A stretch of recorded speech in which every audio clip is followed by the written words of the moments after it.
stage. In this panel discussion, our speakers will talk about the country's fintech landscape and the challenges that it's facing currently, as well as how to foster more founders and startups in the Philippines.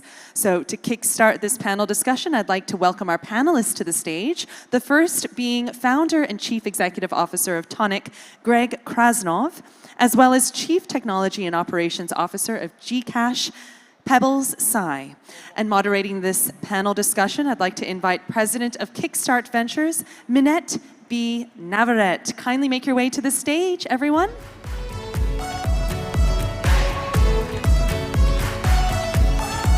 A big round of applause, ladies and gentlemen. Let's get ready for this panel discussion on the Philippines. Take it away.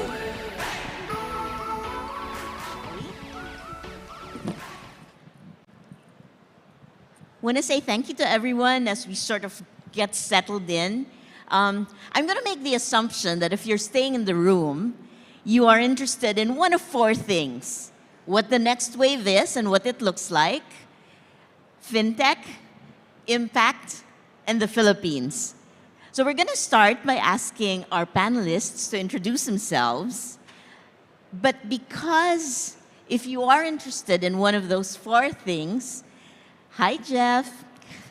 You're likely to be able to be on LinkedIn, and you can Google our speakers.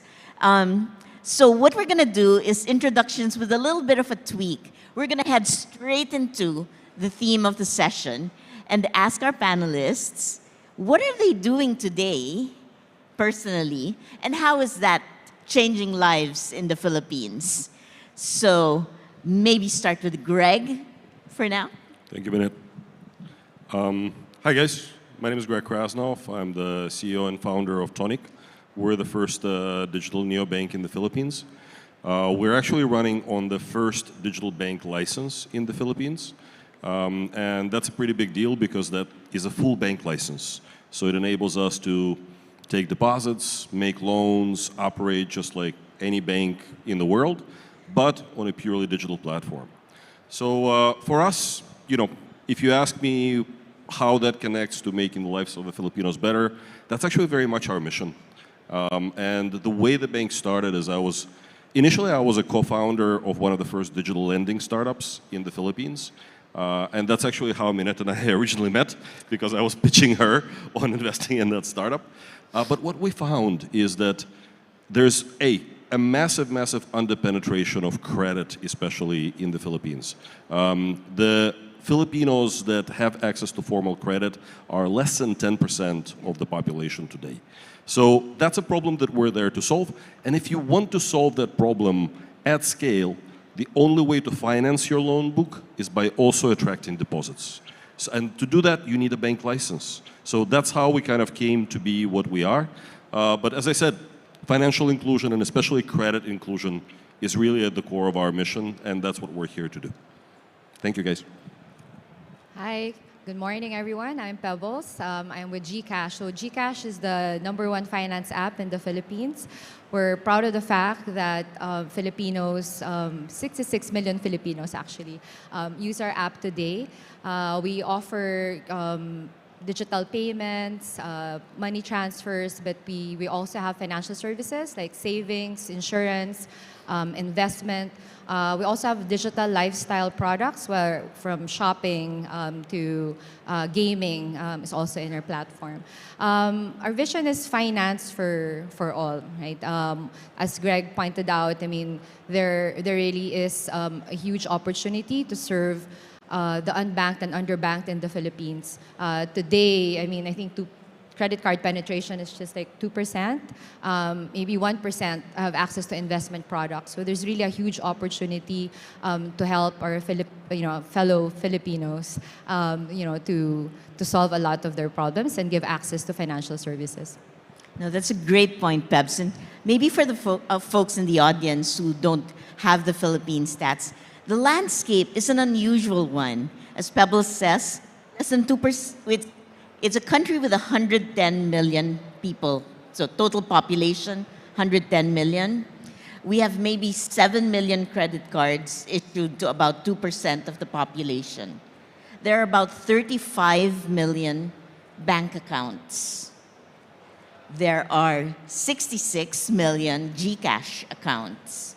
There are 90 million Facebook accounts and about 130 million mobile SIMs. So you can see how the shape is quite different. That must mean different fintech opportunities in country. So I want to talk about that first. What is exciting? What is the fintech opportunity like for yourselves in Philippines? And can you talk about the market and the customer and what excites you about the market? Do you want to start, Pebs? So I actually mentioned that earlier, that one of the drivers, we're actually seeing that fintech adoption is accelerating in the Philippines. So there's really an opportunity to enable the underserved, the unbanked, and even in terms of segment, what's really exciting for us is MSMEs and the informal segment, because that will really help drive adoption. So that's one. 110 million, you talked about access to accounts, there's still a huge opportunity. The second is really, I guess, technology and how that powers innovation in this area, in this field. Specifically, for example, we continue to look at Web3 and the potential impact and adoption. Soon, we're going to launch crypto, and our goal really is to provide both access and education to the market. So we're super excited about that. What else is exciting? It's really now a world where super apps are the thing, right? So it's about offering not just the basic, pure play, basic products, but really looking at the digital lifestyle and how we can serve that market. So lots of opportunities. Certainly lots of opportunities. Greg, for yourself, we said earlier, lots of unbanked, lots of underbanked. What are you seeing? What really gets me excited is credit inclusion. I think, probably it goes back to kind of my youth. In my youth, I had a refugee experience where I came to the States as a refugee, with my family having no money and really kind of bootstrapping ourselves up. To do that, I needed to get a credit score. I needed to get access to loans. I needed to be able to buy a car. I started a coding business and computer repair business. I needed to get around to see my SME clients. For that, in the States, in a place like Phoenix, Arizona, you cannot do that without a car. That you cannot do without a loan. So to really kind of bootstrap ourselves, I needed to get that credit issue solved. And what helped me was an advice that a friend of mine gave me: go open a credit union account, get a credit builder loan, that for 6 months it'll help you establish your credit history, and then you can get access to bigger credit lines, you can get a credit score, and make sure you don't screw that up, make sure you pay everything on time. So I've had the personal experience of how credit can really change lives. And I'm a big believer in that, so I think in the Philippines, that's a problem we're there to solve. Today, the total consumer finance stock unsecured is $10 billion. And another $11 billion is the total mortgage stock in the Philippines. Guys, 11 billion mortgage, to give you an example that I usually give investors, 3 buildings downtown Singapore is $11 billion, okay? That's how little the banks care about lending to the consumer today. The total retail assets, retail loans on the bank's balance sheets are 10% of all the assets. 90% is corporate loans. So the traditional banks take $300 billion of deposits from the population and then lend it to their corporate buddies. Where's the justice in that, right? So basically, that's what we're solving, guys, and that's what really gets me going every morning and gets me very excited. It's about giving that credit access to the Filipino population. Thanks. Let's talk very quickly about the Philippines as a market.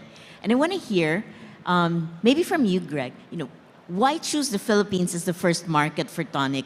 It's a digital bank, you can go anywhere. And perhaps for yourself, maybe, is there any advantage to being local born and bred that helped GCash become a unicorn? So for either of you to pick up. Yeah, happy to start. So Philippines is one of the 3 big markets in Southeast Asia in terms of population. The 3 markets are at about the same level of economic development on GDP per capita. We're all at about 3,000 to 4,000 GDP per capita, Indo, Vietnam, and Philippines.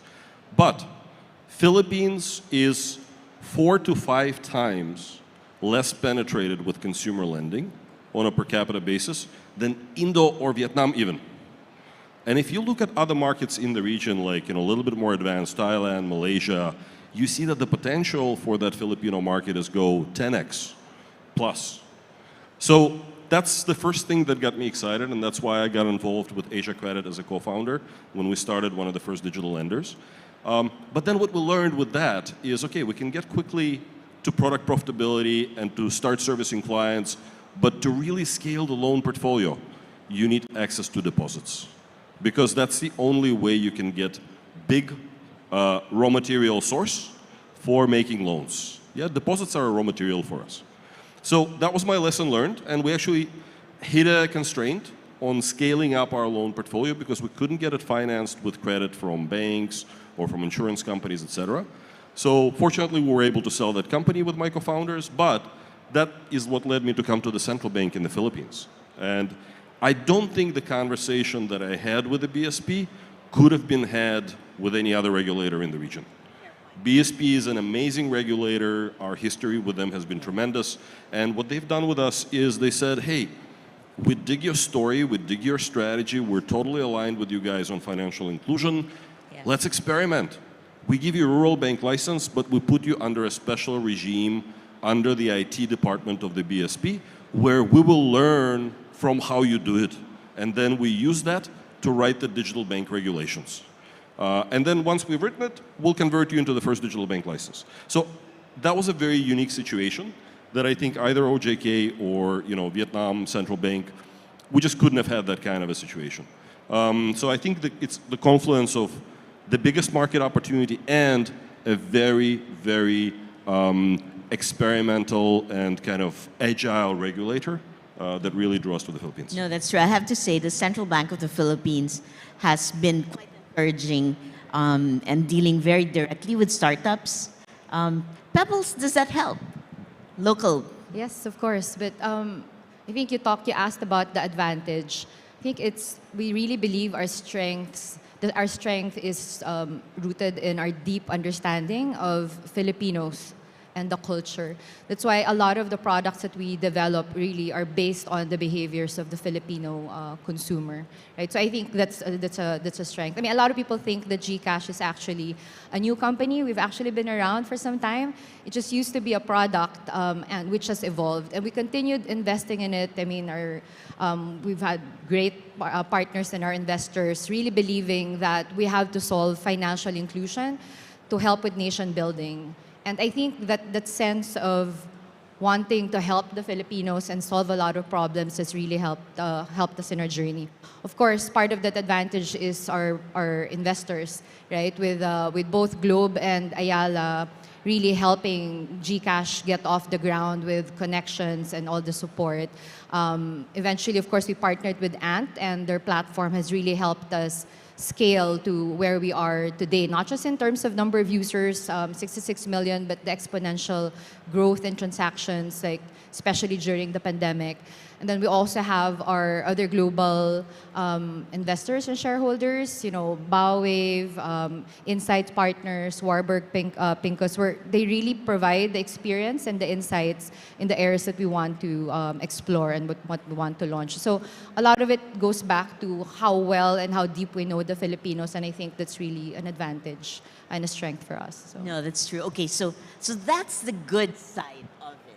But what are the challenges when you've come and you've said you're going to disrupt fintech, if the financial system in Philippines, you're going to offer things that perhaps are higher risk, broader inclusion very quickly compared to how we have grown financial inclusion in the country. What are the challenges that you're seeing? What are the minefields?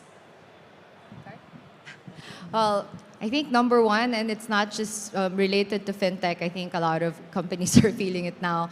There's really a challenge in tech talent, right? Because everyone's looking for tech talent, and the pandemic made a lot of industries and companies realize that they were already behind. And the landscape has changed. Now, all of a sudden, you can be hired by a global company and work from anywhere, right? So that's one challenge, and that's why we're really we make it a point to develop our in-house talent, grow them, and upskill them, right, as we prepare for the future. The second challenge, I would say, is really how to embed the digital finance in the daily lives of Filipinos. What does that mean? Partly access, which we've tried to address, right, by offering all of these products through our app. The other is really digital and financial literacy, because that's a barrier to adoption. So we really need to provide both the access and education, and you'll see more and more that, so we over-communicate, we in our app, but in the future you'll also see us embedding more and more the FinLit across the app, across the different use cases. I think the third would be protection, right? Data protection, and because we've really doubled down on security and safety for our customers. So aside from investing in best-in-class technology when it comes to identity verification, risk and fraud management, a lot of education also, teaching people how to use the technology, right, protect themselves. We also work very closely with a lot of the local law enforcement agencies to make sure, we work together to fight online scams, which is just a thing now. So I guess the three things for me. Yeah, for us, I would echo, some of the issues that Pebbles raised with regard to talent access, etc. That's actually the reason that I'm permanently stuck on a plane between Philippines and India, because, we chose to actually build our tech team in India because of a lot of those talent constraints in the Philippines. But in terms of my business model, the biggest constraint is when you come into a lending market where credit infrastructure does not yet exist, you end up building that credit infrastructure of the market in-house. So we're reaching out to lend to the Filipinos that haven't been lent to before.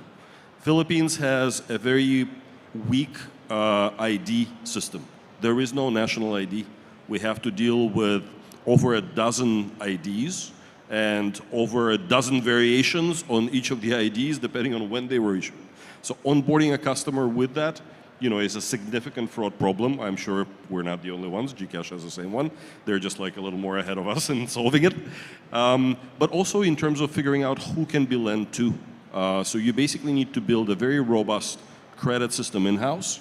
And that takes time because it takes statistics, it takes trial and error, and it takes a lot of iteration and data science to get those insights and get the credit policy fine-tuned over time, especially for unsecured lending. So I would say that's probably our biggest constraint, but that's also the biggest opportunity because, guys like GCash, like ourselves, that are at the front wave of that, there is a first mover advantage in trying to solve that because it takes such a long time to solve. So anybody coming after us will hit the same problems and will then have to kind of have their cost of getting to the solution. Those are good points. Do you think these challenges are specific to Philippines? Are there other markets that you've looked at that you think, this is something that we share with Southeast Asian markets? Well, I've built and sold a consumer finance bank before in an early stage emerging market in Eastern Europe. So we have the same problem. I think now we have much better tools for solving that because you can use digital for credit analysis. So we're using the smartphone footprint from a vendor called Credilab, another company I co-founded a few years back. We're using telco footprint from FinScore from both telcos. We're using the customer behavior in our app to also assess the credit risk and to come up with anti-fraud flags, etc. So I think digital is helping you solve it in better ways and faster ways. But yeah, in terms of solving that, every market is very similar because you start from nothing. It's really an emerging market situation and an emerging market opportunity is what you're saying. Absolutely, absolutely. So clearly, I look at the growth that both GCash and Tonic have had over the past few months, and it is nothing short of phenomenal. So clearly, there's quite a lot of demand. But these are also in highly regulated spaces. What is the partnership like? And I know both of you talked a little bit earlier about how how cooperative and collaborative the central bank has been. But are there lessons you've learned in your past couple of years where you're thinking these are experiences that perhaps people who are looking to enter fintech you can offer? Yeah, happy to take that first. My challenge, because I've been working as a banker for quite some time now, my challenge is not so much to adjust to the regulator in the Philippines as to explain to my venture capital shareholders, what is the partnership with the BSP, with the central bank? What does that regulatory partnership imply? And the way I explain it is the government is guaranteeing the deposits that the customers put into our bank. That means I am in partnership with them. They're providing that critical insurance and trust, and also low cost and access to a huge pool of money. It's $300 billion, as I said, in the banking system today. That's what we're chipping away at. But they're a partner. And that partner wants to make sure we don't screw up, and we run it to a certain standard that they dictate, and we have to comply with it. And okay, we're doing something new together with them, so that means that standard is not yet well developed, and we have to work closely to figure out how to do. So for example, we just had our first BSP audit, and that's actually the first digital bank audit ever done in the Philippines. And it was kind of interesting because they're asking us questions and they're not yet quite sure if those are the right questions to ask. Then we're giving answers and we're not yet quite sure if those are the right answers to give. And we're kind of sitting there, but okay, neither one of us has the right picture, and it's all about partnership and trust and developing that together. So I think that's where really the Philippines is amazing and has a great regulator. Yeah, I mean, I guess just to echo, we don't have all the answers. It's not the most mature in terms of, I guess, regulation, but it's really an opportunity for us to help influence that. I mean, the BSP has been great. I mean, as a partner, we work with SEC for our lending business. And just yesterday, actually, we launched, together with the Philippine Stock Exchange, we announced the launch of G-Stocks. Now, 66 million users, well, towards the end of the year anyway, will have access to the Philippine stock market, right? So I really feel, we do feel that it's an integral part of our success and the business is the partnerships with the regulators. And even if it's not quite there yet, working with them together, learning together, as long as they're open, we're both learning, and we're part of the journey. I think it's great. I think the both of you make really good points about being at the very front of the wave, as it were. Stocks. There are less than 500,000 retail investors in the Philippines. So you can see that there's such a lot of space, I suppose, for growth. Interestingly, one of the nice things about being here with you both is that you've both taken very different paths to financial inclusion. So I want to ask the question for GCash, Pebbles, why a wallet and not a bank? And for Greg, why a bank and not a wallet? So, Maybe why a bank? Yeah, sure. Look, from our standpoint, we've actually analyzed the scale of the opportunity in consumer payments and consumer lending from the point of view of size of revenue pool. And if you look at the scale of the opportunity, then it's very, very clear that the revenue pool that's available potentially to consumer lenders is an order of magnitude or more higher than the pool that's available, revenue pool that's available to payments operators. And that's on a fully penetrated payments digitalized basis, right? And also there's a lot of challenges because you have to build very, very scalable infrastructure, and it's very small transactions with huge volume, and it's on the technical, we just had a conversation before, on the technical side, solving that is a massive challenge, and then you end up with a tiny margin. And actually today in the Philippines, most of that margin is taken by the guys that are providing last mile access on cash in, cash out.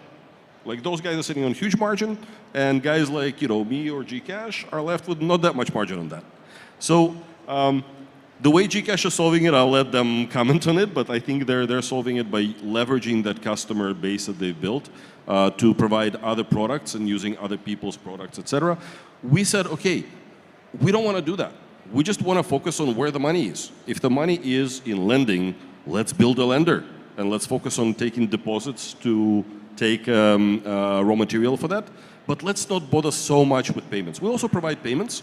We have the transactional saving account that has bill pay, that has a lot of other cash in, cash outs, and a lot of people are using it, but that's not really core part of our proposition, and that's the reason.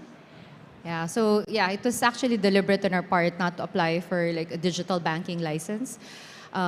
Instead, we chose a partner approach. So we work with everyone. We have a good relationship with both the traditional and the neobanks and other financial institutions. So if you go into the GCash app and you use the GCash app, for example, for savings, you'll see a couple of partners there. For invest, you'll see funds available from different providers. For insurance, we actually have a marketplace and we have, I think, 26 products now across from different companies, everything from insuring your house, your pets, and I think at one point, 1/3 of life and non-VUL insurance products were sold through GCash. So our goal is really, we feel that if we partner, we're actually leveraging on our size, our strength, and the expertise of some of our partners. And we have a combined user base that we can serve, right? So I think we've come to a point where we're not just asking ourselves, how do we scale? Because we've gotten to 66 million, we're serving the customers, but it's also about how do we use our scale to help and to solve problems, because there's still a lot out there that we need to solve. So we feel that the strategy to partner is more effective, and yeah, we also get to play in a lot of exciting areas. Not always fun, right? I mean, we're talking about, as you said, we're talking about the tech challenges and how to support the scale. But it's really exciting that we're able to work with so many partners, launch different types of products and services, all with the goal of financial inclusion. I like that. How do we scale and how do we use that scale? And both of you, both Tonic, GCash, have clearly scaled quite rapidly. One of the things that you always hear about fintech is that you can get great TPVs, but profitability is such a major challenge. Is there anything you're thinking of around how you bring yourselves to profitability? What is the struggle like, and what do you believe it takes to overcome the gaps? Maybe we'll start with you, Pebs, because Okay. GCash actually is profitable. Yes, we're actually fortunate that we're now full year positive EBITDA, and we're profitable 3 years ahead of schedule. A lot of that is, of course, thanks to the pandemic. It really accelerated the digital adoption. And with a lot of Filipinos using GCash every day, our GTV today actually in 1 month is equivalent to our full year in 2019. So in fact, we've already hit 3 trillion pesos of GTV in the first half of this year. That's already almost equivalent to our full year of 2021. So we're fortunate, but as I mentioned earlier, it's not just about profitability for us. Our focus is really prioritize growth. We want to demystify financial services. We want to democratize access to a lot of these products, and there's still a lot to do. So, but yes, we do need to be profitable to be sustainable. Yeah, I have a very old school banker perspective on this, because you don't scale a product that is not profitable in consumer finance, right?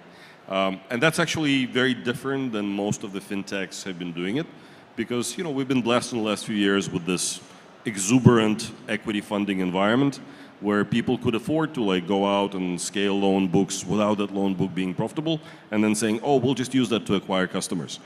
The way I tend to explain this, guys, is lending is the easiest product in the universe to sell.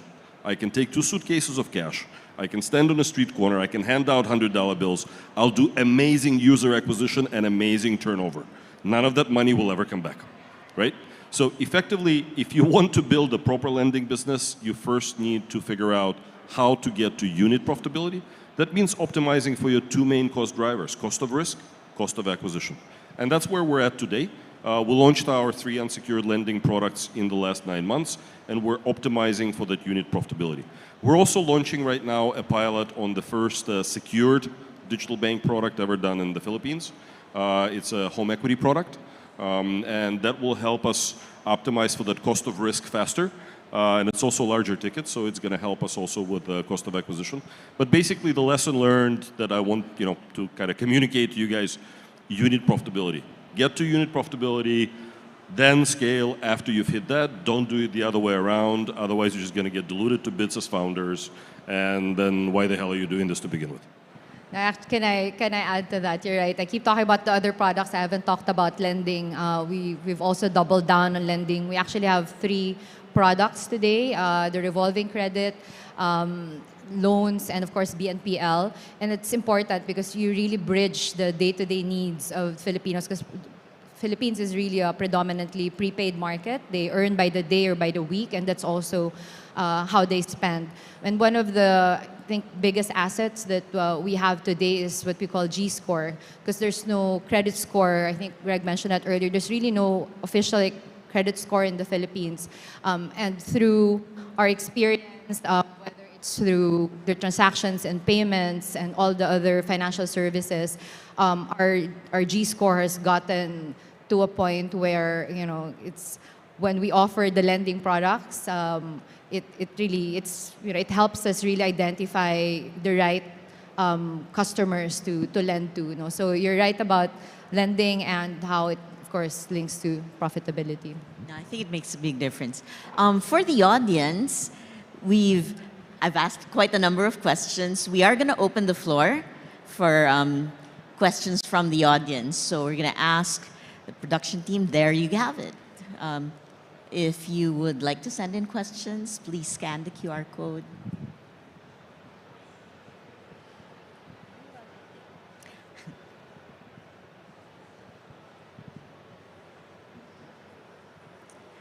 And while we are waiting, can I ask the audience who has actually been to the Philippines, is from the Philippines, has business in the Philippines?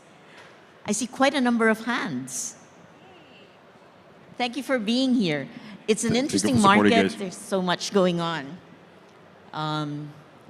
We've just seen such a lot where I think fintech has been a real solution for the country, not only in terms of consumers, which is kind of what we tend to focus on, but equally for entrepreneurs, and particularly for the small and medium-scale entrepreneurs.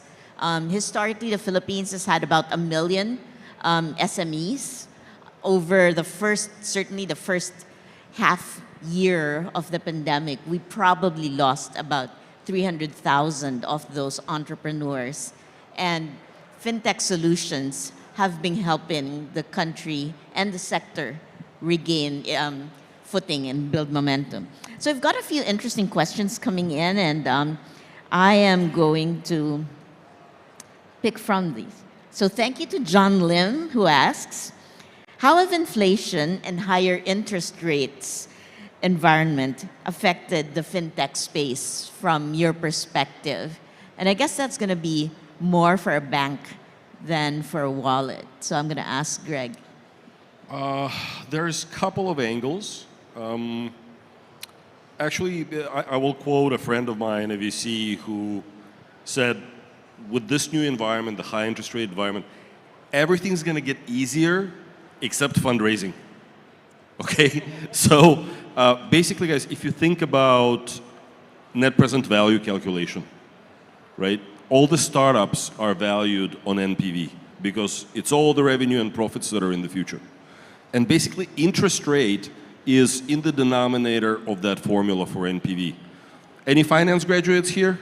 Anybody familiar with NPV formula? Raise your hand. Yes, a couple? Okay. So guys, basically there's an inverse relationship between interest rate and startup valuations, and it's a super heavy one. So we were in a zero interest rate environment. Now that interest rate's shooting up, the valuations are crashing down, and a lot of the VCs are kind of going, heck, how do we value them? Because interest rates are going to keep going up. So it's kind of a falling knife on the valuations.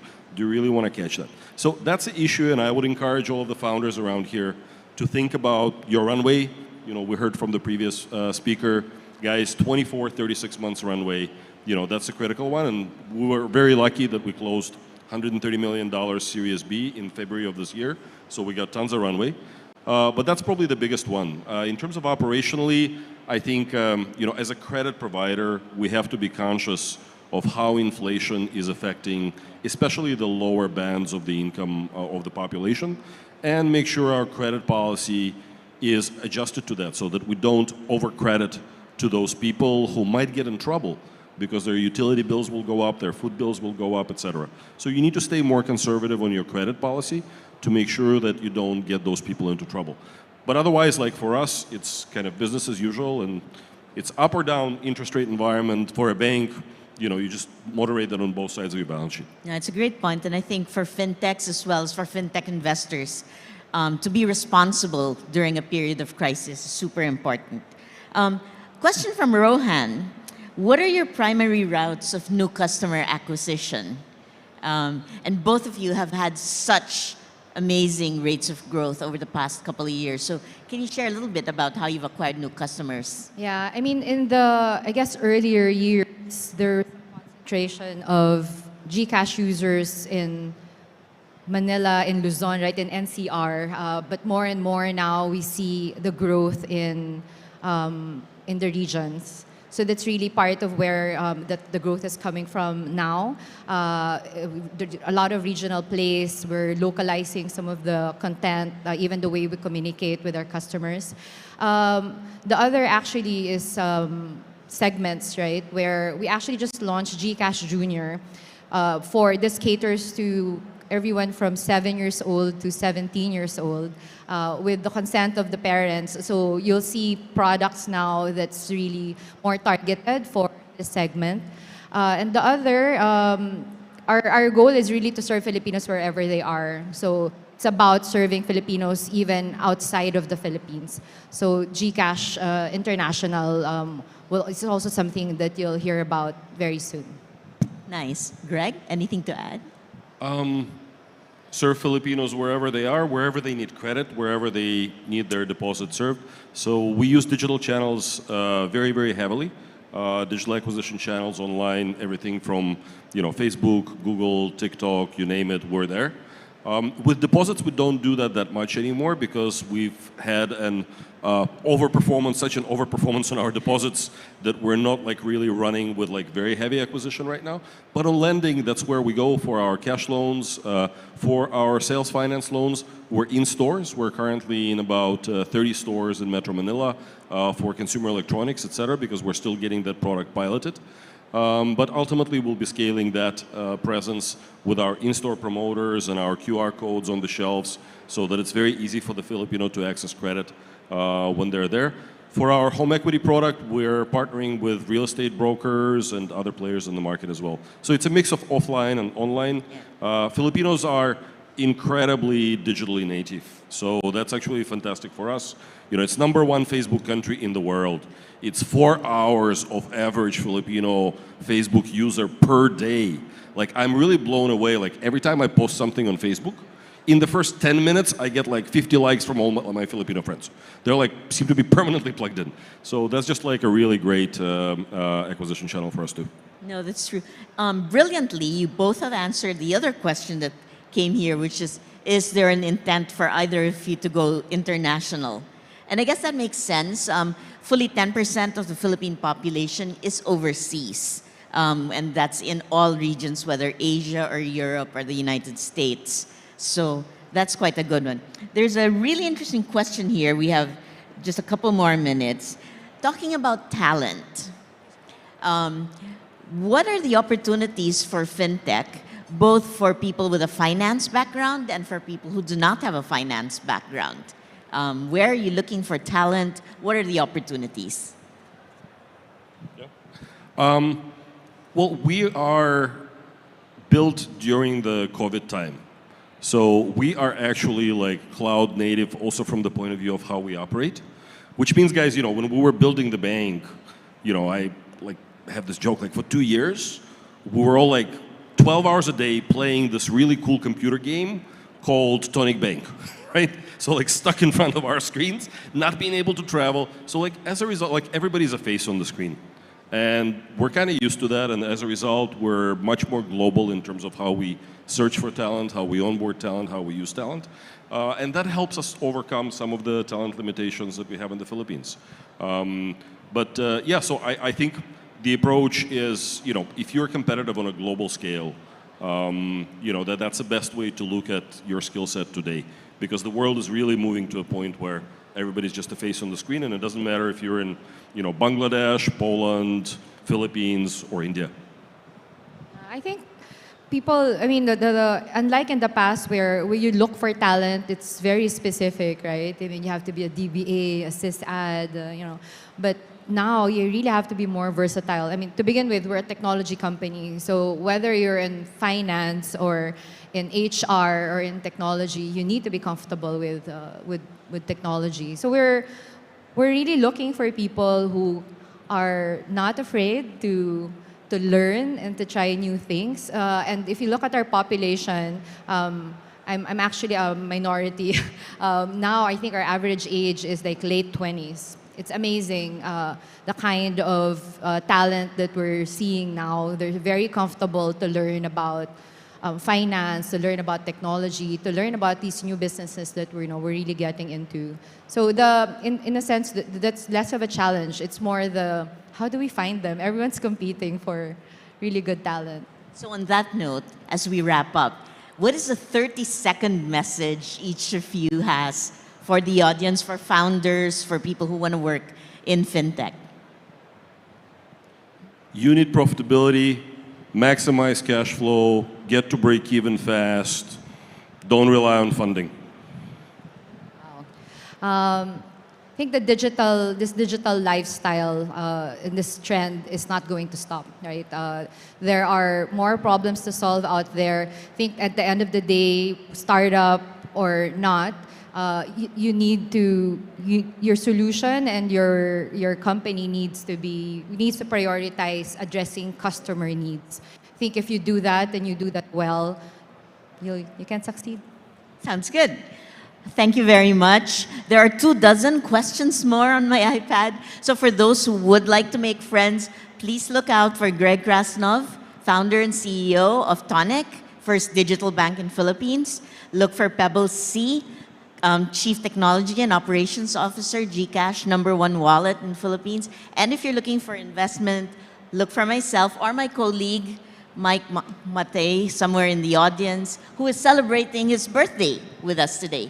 Thank you, everyone. You've been a good audience. And thank you, Minette, Thanks, for being Minette. a great moderator. Yes, thank you, Minette. Thank you. Indeed, a great moderator. Thank you so much, Minette. And to our distinguished panelists, you may now leave the stage. Thank you, and happy birthday. All right, ladies and gentlemen, we'll now shift gears a little bit and move on into a keynote titled Seek Better, the secret to attracting tech talents and leading more fulfilling work lives. Now, employee expectations are changing drastically across the globe, and Southeast Asia is no different. So how should employers attract talent and help them lead more